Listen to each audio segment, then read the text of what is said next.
Hey everyone, it is Andrea and today I am back with a board game video and I am coming at you with my current top 5 favorite games, which maybe a couple of these might come as a surprise, I don't know.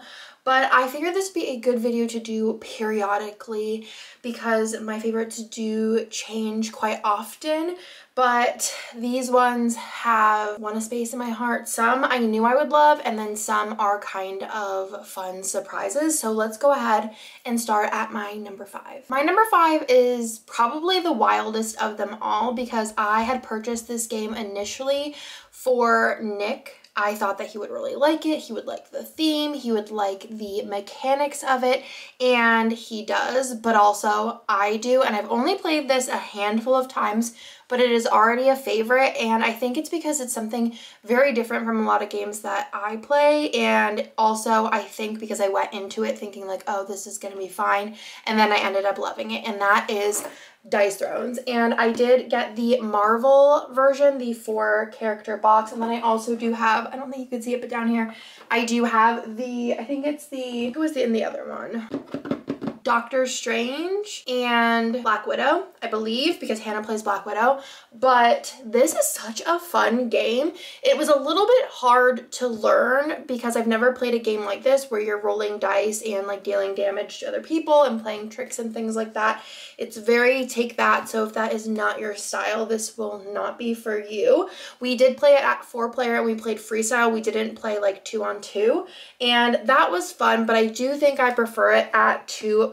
Nick and I did play it. We played Loki versus Scarlet Witch, and Chris played as Spider-Man, in case you were wondering. I kind of want to try out Thor though because he has like a companion, but I just think this is such a fun game. You basically have your own little player board and your own dice, your own little damage counter, and your own deck of cards, and you are battling against your opponents to see who can kill the other off first.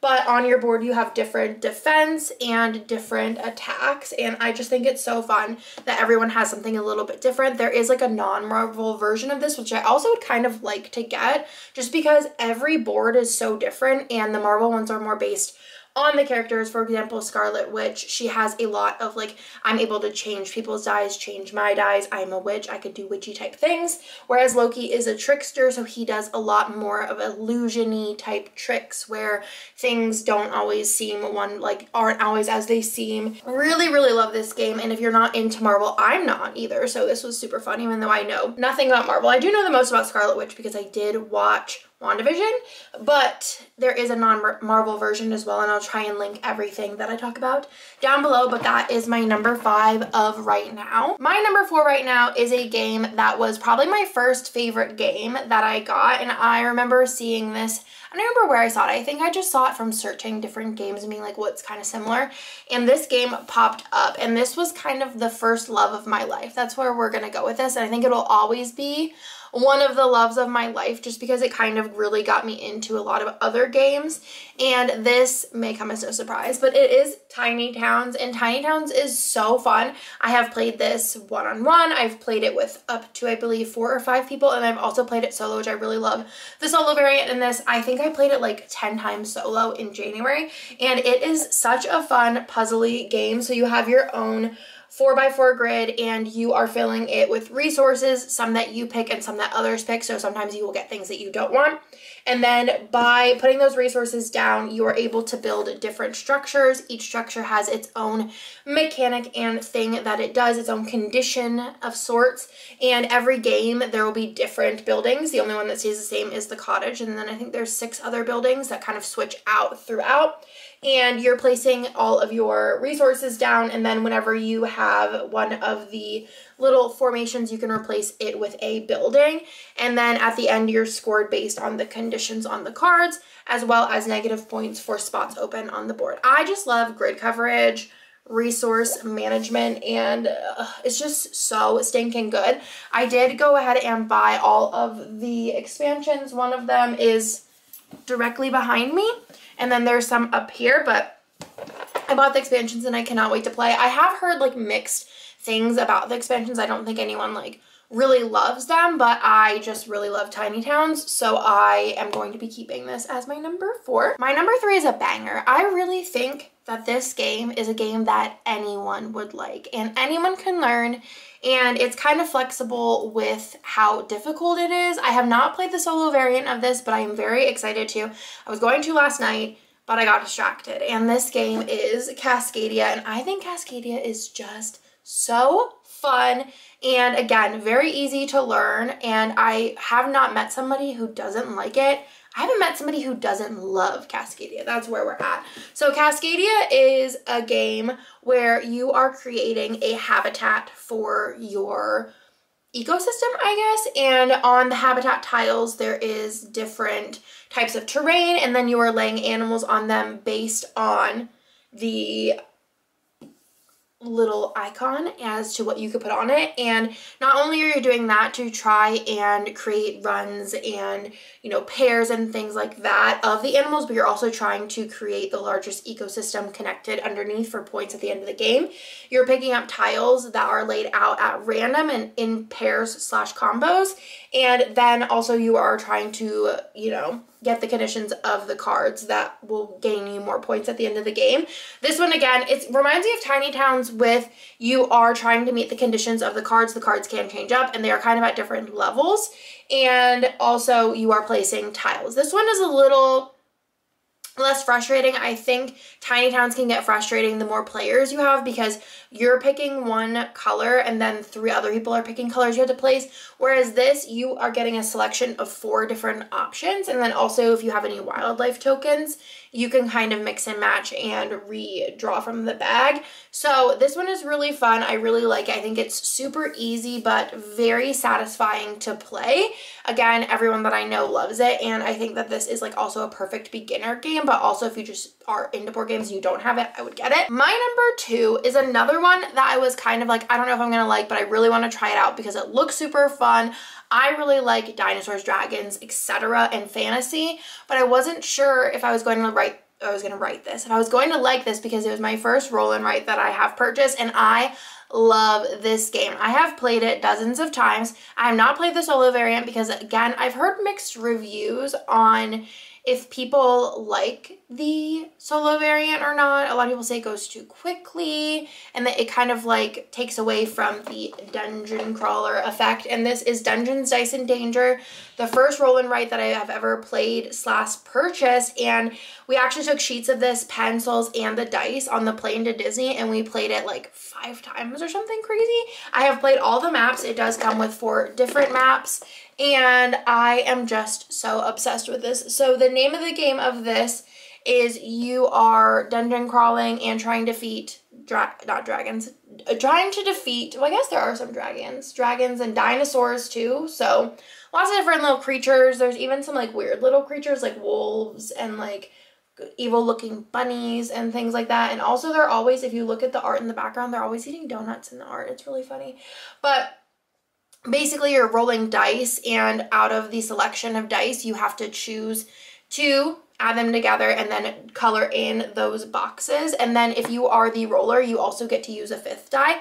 Feel like we always hate our own rolls because adding in the 5th die adds so many more combinations of numbers that you can get.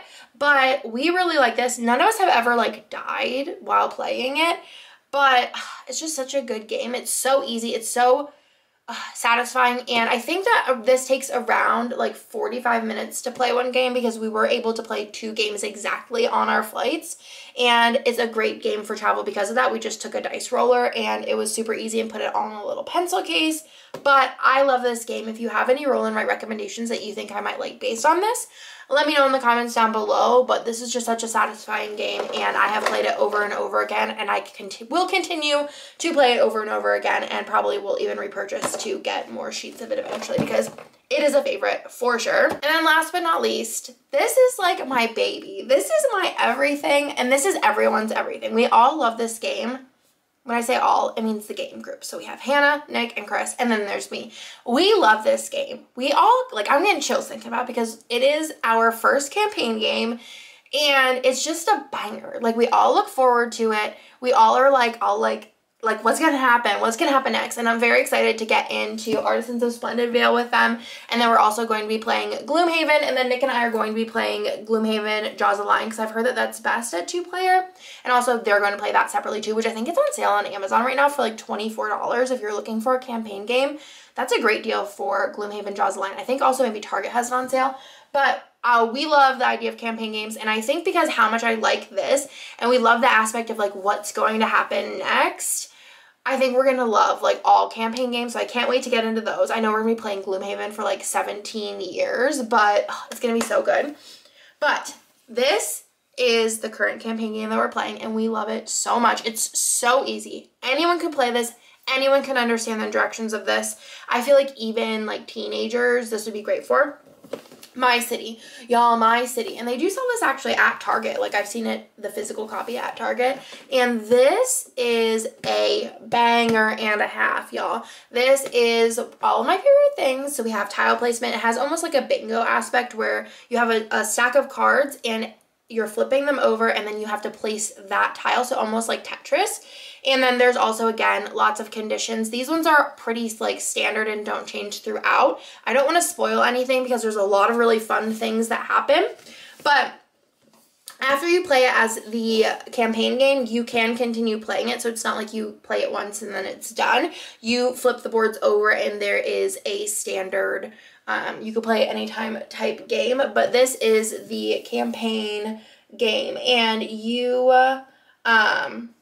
it's like it will change and evolve whenever you play it. Again, I don't want to give any spoilers, but I guess like a non-spoiler is there's like stickers. So your board changes, you write your name on the board, you fill in your victory points with a Sharpie or whatever, and you have your own set of pieces that you will be working with the entire time that matches your little symbol on the top. And then there are different envelopes with different chapters that have different, I don't know if they call them seasons or what in them, episodes. So each chapter has 3 episodes, so we usually play every beginning of game night. We open up an envelope, there's something new and exciting that's happening, and we all just love it so much. So such a good time. You get scored based on negative points for like open green spaces, negative points for rocks showing, positive points for trees showing, for, you know, clusters of the buildings of colors, you get points for those.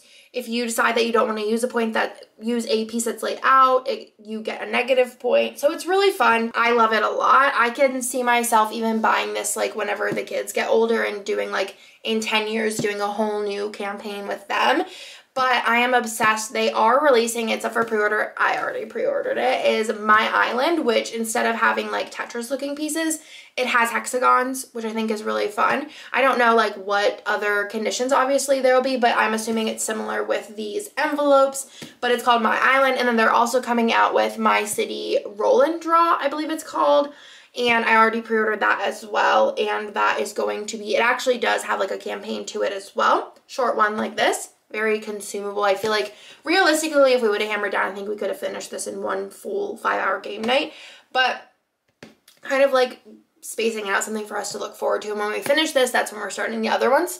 But I'm excited for the roll and write as well, because it does have a campaign to it, like a light campaign, and then you can just use it as a regular roll and write, like Dungeons, Dice, and Danger, and just play the sheets as you'd like. So I'm obsessed with this. I, again, haven't played it as the non-like campaign legacy version, but I'm assuming I'm really going to like it as well. But this is a #1 for me of the current times. So that is everything for this video. I hope y'all liked it. Let me know what your favorite game is of right now, and also if you have any recommendations for me based on those games. But otherwise, I will talk to y'all in my next video.